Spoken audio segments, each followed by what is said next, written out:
नमस्कार। देश की बात में आप सभी का स्वागत है, अभिनंदन है। शायद विपक्षी दलों को इस बात का अंदाज नहीं होगा, अनुमान नहीं होगा कि इस बार रामनवमी पर कुछ ऐसा विशिष्ट हो जाएगा जो देश के मनः पटल पर छप जाएगा, अंकित हो जाएगा। उन विपक्षी दलों को लग रहा होगा कि ठीक है, हर वर्ष की तरह रामनवमी आती है, आएगी, गुजर जाएगी। कुछ मंदिरों में शंख बज जाएंगे, अयोध्या में मंदिर बन गया है नया, तो वहां थोड़ी भीड़ भाड़ ज्यादा हो जाएगी। वैसे भी सामान्यतः अयोध्या में रामनवमी पर भीड़ रहती है। विपक्षी दलों को लग रहा होगा कि सामान्य घटना की तरह ये रामनवमी बीत जाएगी, और शायद बीत भी जाती। आपने देखा होगा कि इस रामनवमी को विशिष्टता किस वजह से मिली इस बार, और अनंत काल तक वो घटना स्मरण में रहेगी लोगों के। वो घटना क्या है? ये ठीक है कि 500 वर्षों के संघर्ष, तपस्या, त्याग और बलिदान के बाद देश ने वह दिन देखा कि जन्म स्थान पर, अयोध्या जी में जन्म स्थान पर रामलला का भव्य दिव्य नव्य मंदिर बना, और पहली रामनवमी उसके बाद आई बुधवार को। लेकिन उस ऐतिहासिक और विशिष्ट रामनवमी को और अधिक भास्वरित बनाने का काम किसने किया और क्या हुआ? वो हुआ रामलला के नवीन विग्रह के मस्तक पर जो मणि लगी है, उस मणि पर सूर्य की किरणों का पड़ना 3 मिनट तक, 4 मिनट तक, सूर्य तिलक जिसको नाम दिया गया। उस घटना ने पूरे भारत को सम्मोहित कर दिया। वैज्ञानिकों की प्रतिभा और मेधा को प्रणाम, और साथ में इसका श्रेय सबसे ज्यादा जाता है खुद प्रधानमंत्री नरेंद्र मोदी को, क्योंकि जब मंदिर बनने की प्रक्रिया आरंभ हो रही थी, तब प्रधानमंत्री ने इस बात की इच्छा जताई थी कि भाई क्या ऐसा हो सकता है, मैं चाहता हूं कि गर्भगृह में रामलला की जो मूर्ति विराजित हो, रामनवमी पर मध्याह्न में, यानी जब मध्याह्न में ही भगवान का प्राकट्य है, मध्य दिवसति शीतन घामा पावस काल लोक विश्रामा, तो उनका कि भगवान के मस्तक पर सूर्य की किरणें पड़े और लगे कि सूर्य भगवान का तिलक कर रहे हैं। ये विचार ही अद्भुत है, ये विचार ही अतुलनीय था। सूर्यवंशी राम और उनके माथे पर सूर्य का तिलक। पूरे देश का, दुनिया भर में आप देखिए, बुधवार को उस दृश्य के इतने चित्र शेयर हुए कि मेरे ख्याल से सोशल मीडिया के तमाम कीर्तिमान ध्वस्त हो गए। इतने वीडियो और चित्र उसके शेयर हुए हैं विश्व भर में। अब क्या विपक्ष को इस बात का अंदाज था? उत्तर है नहीं था। विपक्ष के लोगों को लग रहा था सामान्य से थोड़ी ज्यादा हलचल भरी, थोड़ी सी ज्यादा हलचल भरी रामनवमी, बस, इससे अतिरिक्त नहीं। लेकिन कल तो अद्भुत, अकल्पनीय हो गया जो कुछ हुआ। अब सवाल खड़ा होता है कि जिस दृश्य पर पूरा देश आह्लादित था, झूम रहा था, उस दृश्य का एक भी चित्र, यानी रामलला के विग्रह का एक भी चित्र रामनवमी के अवसर का, कि विपक्षी दल के किसी भी बड़े राजनेता ने शेयर नहीं किया अपने सोशल मीडिया के अलग अलग प्लेटफॉर्म्स में किसी पर भी। क्यों? यहीं से बात खटकने लगी, अटकने लगी। विपक्षी नेता सांड का फोटो और वीडियो टैग करते हैं, अपने अकाउंट्स पर डालते हैं और नाना प्रकार के चित्र, चलचित्र डालते हैं। रामनवमी की बधाई तो दी गई विपक्षी नेताओं के हैंडल से, लेकिन इस बात से परहेज रखा गया कि गलती से भी कहीं रामलला का कोई चित्र या वीडियो शेयर ना हो जाए। बस यहीं से कहानी पलट गई। देश के चिंतन की धारा एक तरफ, एक की दिशा एक तरफ, और विपक्ष के चिंतन की धारा दूसरी तरफ, दिशा दूसरी तरफ। मसला यह ही नहीं कि बीजेपी ने क्या किया और क्या नहीं किया।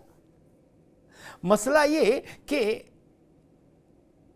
जब आप कहते हो कि राम हमारे भी हैं और भाजपा से ज्यादा हमारे हैं और हम भाजपा से बड़े राम भगत हैं, तो ये सवाल खड़ा होता है कि आप में से किसी ने, सोनिया जी ने, राहुल जी ने, प्रियंका जी ने, खड़गे जी ने, अखिलेश जी ने, तेजस्वी जी ने, शिबू सोरेन ने, पवार ने, किसी ने रामलला के विग्रह की रामनवमी की अवसर का चित्र क्या अपने किसी सोशल मीडिया अकाउंट पर साझा किया? नहीं। ऐसा तो नहीं कि आपको याद ही नहीं रहा। आपने रामनवमी की बधाई तो दी ना टेक्स्ट में, फिर फोटो डालने से आपको किसने रोका? आपको सांड की फोटो याद रहती, सारस की फोटो याद रहती, मोर की फोटो याद रहती, कबूतर की फोटो याद रहती है ना। कहीं टेम्पू पलट जाए तो उसकी फोटो याद डालते हैं आप। लेकिन ऐसा तो नहीं हो सकता कि आप ये भूल ही गए हो कि 500 वर्षों के त्याग, तपस्या, बलिदान के बाद भारत आज वो दृश्य देख रहा है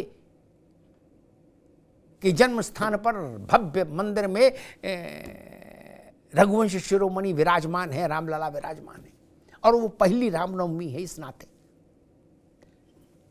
तो स्वाभाविक है, जब विशिष्ट अवसर था तो उसका वैसा ही ट्रीटमेंट भी होना चाहिए था सोशल मीडिया अकाउंट्स पर। भाई आप खड़गे जी राहुल गांधी के जन्मदिन पर बधाई देंगे तो राहुल गांधी की फोटो लगाएंगे ना? लगाएंगे, लगाते। और राहुल गांधी खड़गे जी को बधाई देंगे तो उनकी फोटो लगाएंगे, और सपा वाले अखिलेश जी को बधाई देंगे तो उनकी फोटो लगाएंगे।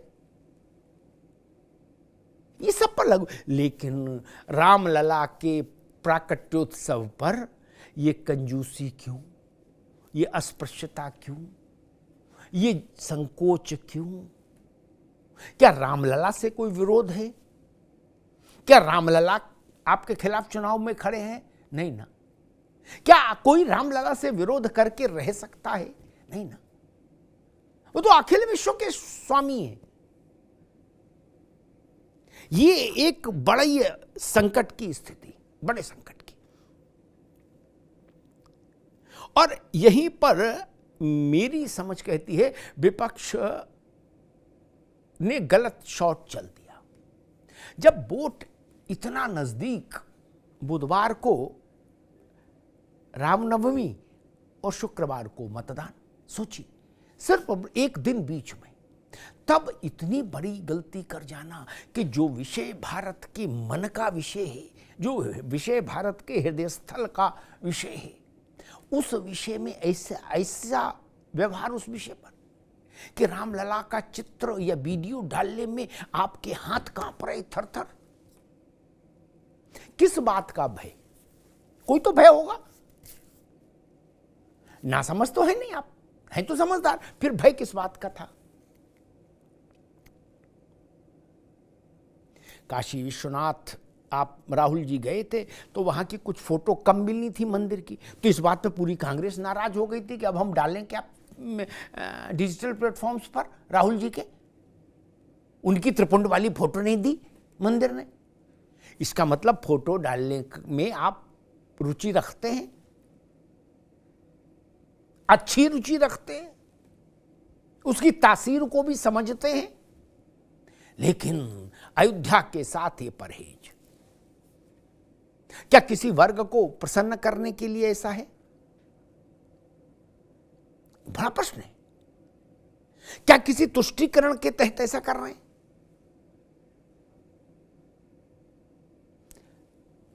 विपक्ष ने ऐसा क्यों किया, यह प्रश्न देश के गांव तक गया है। और मुझे लगता है कि जो मतदान होगा उसमें यह प्रश्न भी अपनी भूमिका निभाएगा। भारत का सामान्य व्यक्ति सोचेगा कि भाई हमारे बड़े, इन विपक्ष के बड़े नेताओं ने आखिर इस विशिष्ट रामनवमी पर रामलला के साथ ऐसा व्यवहार क्यों किया, जिसमें एक तरह की अस्पृश्यता झलकती है, जिसमें एक तरह का दुराव झलकता है, एक तरह की दूरी नजर आती है। ये प्रश्न चुनाव में जाएगा और जाना भी चाहिए। चुनाव भाजपा और विभिन्न राजनीतिक दलों के बीच में है। अयोध्या तो सबकी है, राम तो सबके हैं, फिर अयोध्या से के साथ ऐसा व्यवहार क्यों और राम के साथ ऐसा व्यवहार क्यों?